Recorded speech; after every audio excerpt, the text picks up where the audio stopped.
আসুন আজকে একটু কুমড়ো ফুলের বড়া করব মসুর ডাল দিয়ে।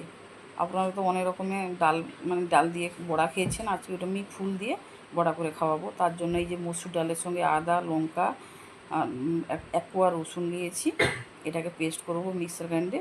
বাস আপনারা যদি চান আপনারা শিলনোড়ায়ও করতে পারেন। আমি ফুলটাকে একটু গুঁড়ো গুঁড়ো করে কেটে দিয়েছি, তার মধ্যে ডাল পেস্ট দিয়ে দিলাম, এরপরে হলুদ লবণ জিরে গুঁড়ো ধনে গুঁড়ো লঙ্কার গুঁড়ো কুচনো লঙ্কা দিতে পারেন, আমারটা খায় না বলে দিই না। এদিকে গরম মশলা দিলাম, একটু পেঁয়াজ কুচো দিব, তেল দিলাম, দিলে ভালো মাখাতে ভালো হবে।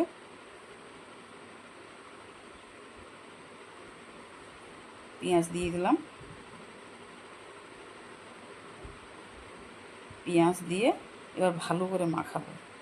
এবার এটাকে মাখাতে মাখাতে চিটটা ধরার জন্য দুটো ডাল দিয়েছি, তার জন্য আমি একটুখানি 1 চামচ বেসন দিয়েছি, ওটা দেখানো হয়নি। বেসন একটুখানি দিয়েছি, কারণ দিলে ভালো করে চিটটা ধরবে। শুধু তো ডাল দিয়ে করছি। তারপরে আমি কড়াইতে তেল বসিয়ে অল্প তেলে দিয়েছি, কেননা এটা বড়া করব, পুরো ছাঁকা তেলে আমি করব না। এটা বড়া করে যদি কম আঁচে ভাজা যায় তো মুচমুচে হবে, দুর্দান্ত খেতে হয়।